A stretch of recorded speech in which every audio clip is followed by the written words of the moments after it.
And here are your final AFC standings in 2022. The Patriots came in 9th, okay, just behind the Steelers, the Dolphins, the Jags, you know it from there. The Jets were just a game behind them. Let's Roll. It's presented by Town Fair Tire. Tommy Curran joins us in studio. If this is all that there is, well, first let's do the poll. You want to do the poll? Yeah. Robbie, because you can weigh in on that as well. You want to scan the QR code there or go to that website. Wow. Or that URL. Be sure to click on the BST icon. So Great. It's a realistic crowd out there right now. Under 7? Under 7, 57. Got a lot of 2 to 6 listeners paying in. Wow, Yeah. so 6 and 11. I don't have him. I had him at 10 wins. That's right. He's going the other way. He's like, I don't hate the roster. Yeah, I don't hate the roster. I didn't hate the roster at all last year. What's their ceiling if they do nothing else?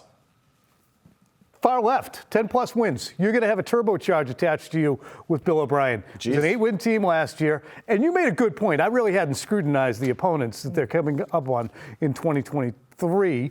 But, Michael, Holley, we talked at the beginning of the year, and I said that coaching was a liability for the team. You said no. You also, during the season, Right. Michael Holley, That's right, during the season. said it was a good team. And I said it is not a good team. I did. It's a team with a good record. And I was disabused of all of that. I was wrong. You were right about the coaching. Yes, coaching. I was a wait and see. Hey, let's see what these guys do. That was a disaster. I thought they were a good team because they were winning games. Yep.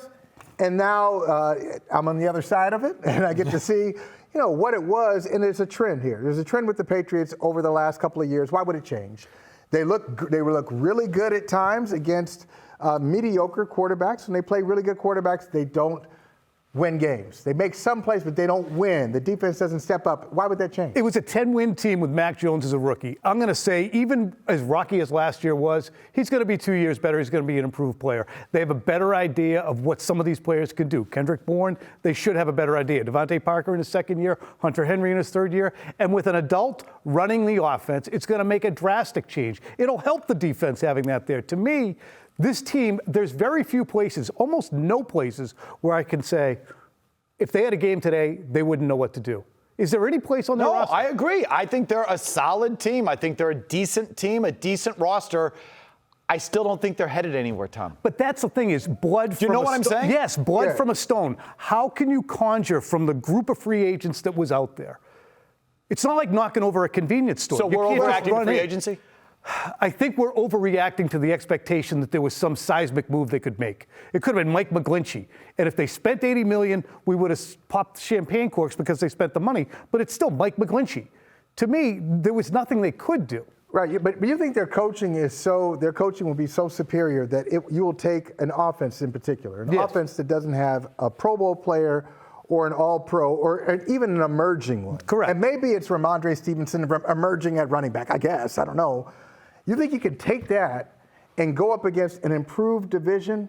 Like Buffalo is at another level of New England. We agree on that, right? Yes, And Miami, but retreating. But I think the Jets are going to be an absolute terror. but I think the Jets are retreating- going to be a really good team. Yeah, but retreating with Josh Allen at quarterback, so you're not really retreating that much. Owns you. Yeah, so they could be improved and still, instead of winning 8 games, This they is can what win I'm 9. saying. They This is can what I'm win 9. saying. They can be 9 and 8. I think they're going to be much improved. I don't think that's enough. But they're not. They're still not close. And They're not close. And to me, there's no real path there without changing the quarterback or really surrounding the quarterback, and they've done neither. So I think maybe there's an expectation, Tom, you'd get one of those two things. You have to, but you have to get full and complete data on Mac Jones before you even consider it. Yeah. Because as we could all agree on, what's the most important thing in professional sports, in the most important sport, a quarterback on a rookie Wait a contract. minute. You have to see, Tom, you have to see Mac Jones play a little bit more before you get great wide receivers? Oh, no. You can get all the wide receivers you want. Where are they? There's not a wide receiver tree out back. Okay, You well, can go and pluck them off. DeAndre Hopkins is available, and Jerry Judy's available, and Odell Beckham is just Jr., sitting there yeah. for anyone to sign. Are you getting better if you're signing? Is $20 million or $17 million for Odell Beckham a great way to do business? Yeah. Just because it... Probably.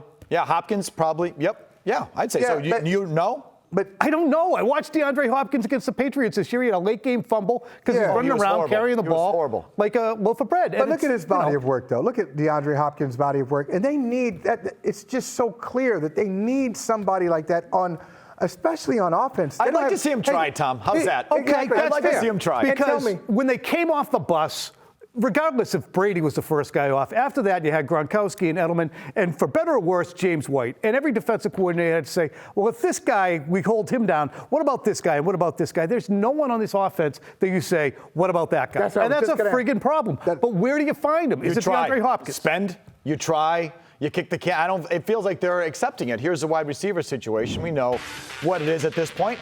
And I like this group. I wish I kept Jakobi Meyers over Smith-Schuster, but, he should still fill the role if he can, get up to speed on the offense and all of that. I really like Kendrick Bourne. I think they really misused him last year. Thornton has potential. I don't mind that group, which isn't to say that I love it or that, they have a number one or need a number one. You really like Thornton. I do. I think that. Oh, I'm sorry. Here's sound. Here's Bill Belichick back in 2018 talking about JuJu Smith-Schuster first. He's a dynamic player, tremendous player. Great with the ball in his hands, great hands, makes some spectacular catches. Hard to tackle. That's very good. You're not going to get anybody better than these two guys, plus the quarterback. They got a lot of other guys too, but these two receivers are, elite. Antonio Brown was one of them. Triple elite. Was elite. Is JuJu Smith-Schuster elite? No, he's not. But he's interesting in that I don't have my panties in a bunch as much about the Jakobi Meyers thing now that you look at the contract. Jakobi Meyers is getting like 1 and 11. JuJu Smith-Schuster is getting 2 and 16. That's basically what the contracts are. Belichick wants somebody to have more yards after the catch. Jakobi Meyers could not provide you that. He's not fast enough, not elusive enough. That is something that JuJu Smith-Schuster can bring you. But I don't think he's elite. And I don't know if he's going to make anybody else better. That's why, strike me down, I look at the draft, and a guy like Zay Flowers or somebody like that, and you add him. When I look at Tyquan Thornton, I think the Patriots probably look at that and say, we have a guy who runs like a 4.1, and he's here for one reason. He's supposed to be what Nelson Aguilar could have been. And I think he can be that. Now, if he just plays like a guy who weighs 177 pounds Look at him. and doesn't try and bang into anybody, then just go ahead and do that. That's the reason he missed the beginning of the season, tried to be a tough guy during a preseason game, and got drilled onto his collarbone. Just be who you are, be fast. I wonder with that elite comment from Bill Belichick in 2018, if he's still looking at that in 2023. With JuJu Smith-Schuster. Once he falls in love, doesn't he stay in love? Exactly. Falls in love with the guy, and then we're still going, hey, he's available. Look, Kansas City was not willing to go to the lengths. And you mentioned a contract. That's not a bad contract. No. Especially with today's salary cap. Michael, that's not a bad deal, but Kansas City didn't want to do it. They got him for $3+ million last year, and then that was enough. They were ready to move on from him. And the other thing, Mike, you said, hey, I don't hate that. This guy's not that bad. He's not that bad. They have a roster full of guys like that. Everybody fills a role complimentary. Hey, not that bad. But they need something. They need that jolt. When is the last time a defensive coordinator just lost sleep over the Patriots' offensive talent? You don't. No. So there's nobody, and I think if you don't get that, you're not going anywhere.